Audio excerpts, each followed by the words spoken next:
Esta es una producción de Grupo Fórmula. Encuentra más contenido como este en radioformula.mx.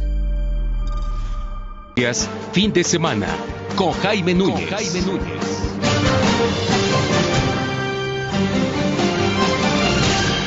Esta semana conocimos, a través del Instituto Nacional de Estadística y Geografía, todo lo que tiene que ver con el exceso de mortandad y lo que significa el COVID-19 para los mexicanos y las personas que, por desgracia, perdieron la vida a lo largo del 2020. Tuvimos la enorme fortuna de platicar en la semana con Edgar Bielma Orozco. Él es el director general de Estadísticas Sociodemográficas del INEGI. Esta charla la realizamos, recuerden que estamos de 5 a 6 de la tarde, 104.1 FM, 1500 AM. Aquí tenemos parte de la charla. Estimado Jaime, un gusto en saludar a ti de tu auditorio. ¿Qué nos dicen las cifras, Edgar, y cómo entenderlas? Porque vemos las enfermedades cardíacas en primer lugar y vemos que aborda en esta lista de manera muy oportuna, y ustedes lo adelantaron hace ya algunas semanas, lo que tiene que ver con el COVID-19. Sí, mira, estas cifras lo que implican es que un estudio que está pidiendo la Organización Mundial de la Salud cada vez se vuelve más relevante, que es el exceso de mortalidad, porque a estas alturas es muy, muy difícil para el sector salud tener la certeza total de cada una de las muertes, sobre todo aquellas vinculadas por comorbilidad a la COVID-19, como fueron, tú ya lo describiste, enfermedades al corazón, diabetes mellitus o influenza y neumonía. Esas tres en particular presentaron un crecimiento muy importante, nunca antes visto, de respectivamente casi 39% enfermedades al corazón, diabetes con 36% e influenza y neumonía con 86% en exceso. Es decir, que de las 750,000 muertes que nosotros hubiéramos esperado en 2020, realmente se presentaron 1,076,000 defunciones, lo que se traduce en un exceso de 326,000, casi 327,000 muertes en exceso, de las cuales claramente se tienen identificado que 200,000 fueron atribuibles al COVID, y que la otra tercera parte de alguna manera está vinculada al COVID por ya sea por una falta de atención o simplemente porque es una comorbilidad en aquellos casos que les impactó de manera más importante, pero que por alguna razón quedaron clasificados en el rubro de enfermedad del corazón, influenza neumonía o diabetes mellitus. Adelante. Exactamente es lo que vemos en esta gráfica, que es muy representativa. Enfermedades del corazón, Edgar, en el 2019 se registraron 156,041. 2020, 218,704. El brinco es brutal. Diabetes mellitus, como bien lo dice, 104,354 2019. 151,019. Vaya, estas dos enfermedades o estas dos situaciones por las cuales morimos en México es un brinco muy importante. Veo influenza y neumonía, 31,081 en el 2019, 58,038 en el 2020, Edgar. Y que esto no es normal, Jaime, porque si algo tienen las defunciones en nuestro país es que son bastante estables bajo circunstancias normales. Por ende, tanto la Organización Mundial de la Salud como la Organización Panamericana de la Salud consideran que ya sea directo o indirectamente, todo es atribuible al COVID. En términos de ese gran volumen de 327,000. Adelante. Mira, quizá también vemos algo que tiene que ver con el COVID-19, con estas gráficas y estas comparaciones que se hacen. Accidentes. 2020, Edgar, no me vas a dejar mentir, pero fue un año donde estuvimos resguardados, estuvimos cuidándonos, hubo poco tránsito, hubo poco movimiento de personas. Los accidentes en el 2019 se colocaron en 33,524. Los accidentes en el 2020 se redujeron, 32,356. Es parte de lo que hemos visto, ¿no? Sí, es correcto. Y por el contrario, los suicidios se incrementaron ligeramente al pasar de una media de 5.3 a 6.2 por también seguramente dentro de muchos elementos el resguardo, pero también la atención laboral, entre muchas otras cosas. Recordábamos que se perdieron más de 2.5 millones de empleos, entonces todo eso hizo que en muertes accidentales y violentas, particularmente las agresiones por homicidio, esas prácticamente quedaron iguales. Sí.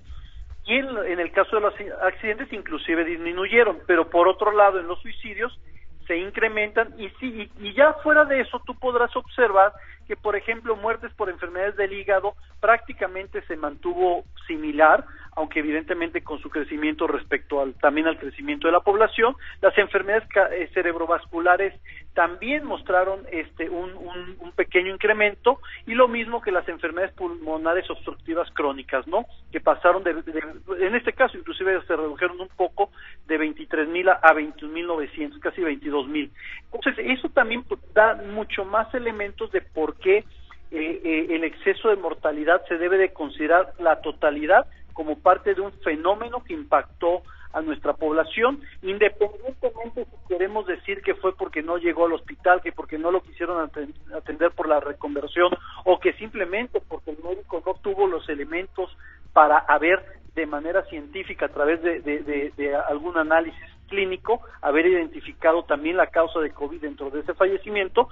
Ya no importa, porque por eso se calcula el exceso de mortalidad, porque todo se asocia precisamente a COVID-19, te digo, sea directa o indirectamente. Pero otro dato, Jaime, que te quisiera dar, porque nuestro auditorio sin duda es importante que lo conozca, por favor, es el hecho de los rangos de edad en los cuales fallecieron estos personas. Porque en el rango de los 35 a los 64 años fue la primera causa, en los de 65 años fue la segunda, pero en personas jóvenes, jóvenes adultas de, por ejemplo, 25 a 34 años, fue la tercera causa con más de 4,500 casos. ¿COVID-19? ¿Cómo? ¿COVID-19? COVID-19, más de 4,500 casos. Esto llama mucho la atención. Y en el rango ahí totalmente joven, de 15 a 24 años, fueron cerca de 1,000 casos los que se presentaron. Y también interesante, por género, COVID-19 se convierte... Pero sí referir, en el rango de menos de un año hasta los 14 años, esta causa de muerte se posicionó entre el 6º y el 9º lugar. Y también interesante, por género, COVID-19 se convierte en la causa más importante o la principal de muertes para hombres, 128,793, por encima de enfermedades cardíacas. Así es, con todo y el incremento que tú podrás ver en los varones, que pasó de 83,000 a 121,000, todo y ese exceso de mortalidad que también hay en este padecimiento. Aún así, efectivamente, COVID-19, ahí sí, en el caso de los varones, superó a las propias enfermedades del corazón, y no se diga la diabetes, que quedó en tercer lugar, a pesar del incremento de 51,000 a casi 79,000. Edgar Bielma, estos datos son vía actas de defunción. ¿Cómo es que se elabora este estudio?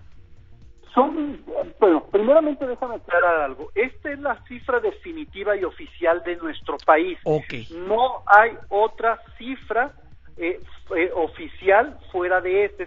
Con esto cerramos lo que viene siendo el año 2020 y damos cuenta de qué sucedió. Eso en primer lugar, porque así lo marca la Ley General de Salud, en primero. Segundo, nuestra fuente de información es el primer documento normativo que se expide ante una defunción, que es el certificado de defunción. Okay. ¿Por qué tiene que ser el certificado? Porque es emitido por un especialista. Un médico. La diferencia, sí, un acta de defunción esa no es emitida por un especialista. De hecho, solo es retomada la información del certificado y ya, para fines legales administrativos, tú tienes un acta de defunción, pero eso no es la fuente. Nuestra fuente es el certificado, porque como fue hecha por un especialista de la salud, eso es lo que nos permite no solamente cuantificar los montos de manera precisa, sino también las causas de las defunciones que se están presentando en nuestro país. Entonces, esa es la fuente y que lo recogemos a través de todos los certificados de defunción de los registros civiles que hay en el territorio nacional. Adelante. Muy amplio, además son más de 90 hojas, Edgar. Vemos el tema de la violencia y vemos el tema que tiene que ver con homicidios en la República Mexicana. Y hay estados, por ejemplo, Colima, esta cifra que dan por cada 10,000 habitantes, Colima encabezando esta lista. Interesante ver a la Ciudad de México en niveles no tan altos como uno pudiese imaginar, Edgar. Interesante esos datos también, ¿no? Sí, aunque también ahí tenemos hemos puesto un asterisquito particularmente al caso del Estado de México, de la Ciudad de México, porque de manera constante en los últimos años ha estado reportando muertes accidentales y violentas sin que los médicos dejen claro por qué falleció por una muerte accidental y violenta. Es la principal entidad que ha presentado esta problemática y que ya lo hemos venido observando a esta entidad a lo largo de estos últimos 4 o 5 años. Mira, interesante. Edgar, ¿dónde pueden ver todos los datos mucho más amplio para que pues se tomen decisiones políticas públicas seguramente? Y también es un documento muy valioso para los médicos y quienes se dedican a todos estos temas. Bueno, simplemente busquen estadísticas, se van a un buscador, pongan estadísticas vitales 2020, INEGI, o en la página www.inegi.org.mx, ahí podrán buscar en los registros administrativos, concretamente de estadísticas vitales, toda esta información que tienes en tus manos y que, como tú bien das testimonio, pues es muy rica para la toma de decisiones. Hasta aquí con la entrevista de Edgar Bielma Orozco, el director de Estadísticas Sociodemográficas del INEGI. ¿Y qué datos, ¿Qué datos? Supera, para los hombres al menos, el COVID, muertes cardíacas y cualquier otra circunstancia o enfermedad. De este tamaño, el impacto del COVID-19 en la sociedad mexicana. La pausa es breve, 7:42, volvemos.